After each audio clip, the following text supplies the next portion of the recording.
மாலை வணக்கம். நம்ம ஊட்டச்சத்துன்னு சொல்றோம். எல்லாருக்குமே தெரியும் ஊட்டச்சத்துன்றது அன்றாடம் நமக்கு அவசியம் எல்லாருக்குமே தெரியும். ஆனா நம்மள 99% பேர் ஊட்டச்சத்தை சரியான முறையில் எடுத்துக்கொள்ளவில்லை என்பது மாத்திரம் கசப்பான நிஜம். குறிப்பா வைட்டமின்கள் மற்றும் கனிமங்கள் சொல்லக்கூடிய நுண் ஊட்டச்சத்துக்கள், ஆங்கிலத்துல மைக்ரோ நியூட்ரியன்ட்னு சொல்லுவாங்க. இந்த நுண் ஊட்டச்சத்துக்களை யாருமே தேவையான அளவு தினசரி எடுத்துக்கொள்வதே இல்லை. பார்த்து கொண்டு சும்மா இருக்கக்கூடாது இல்லையா? அதனால அரசாங்கம் என்ன பண்ணுதுன்னு கேட்டீங்கன்னா, ஒரு 4 பொருளை தேர்ந்தெடுக்குது. ஒன்று அரிசி, 2வது உப்பு, 3வது பால், 4வது எண்ணெய். இந்த 4மே நமக்கு அன்றாட அவசியம். அதுல இந்த நுண்ணூட்டச்சத்துக்களை செறிவூட்டுறாங்க. செறிவூட்டுதல் என்ற வார்த்தையை கேள்விப்பட்டிருக்கீங்க. செறிவூட்டுதல்னா அதுல இருக்காது.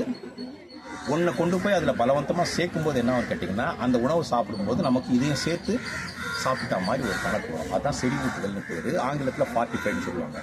பால் என்ன பண்ணுறாங்கன்னு கேட்டிங்கன்னா, இப்போ நீங்கள் வாங்குற பால் எல்லாத்துலேயுமே வைட்டமின் ஏவை செறிவூட்டுறாங்க. நீங்கள் அன்றாடம் வாங்குற அந்த பேக்கெட் பாலில் வைட்டமின் ஏ செறிவூட்டப்பட்டிருக்கிறது.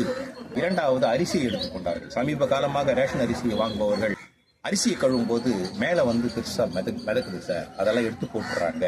அது என்ன காரணம்னு கேட்டாரு. அது வேஸ்ட் அல்ல, கழிவு அல்ல, இரும்பு சத்து கலக்கப்பட்ட அரிசி. அடுத்தது எண்ணெய்.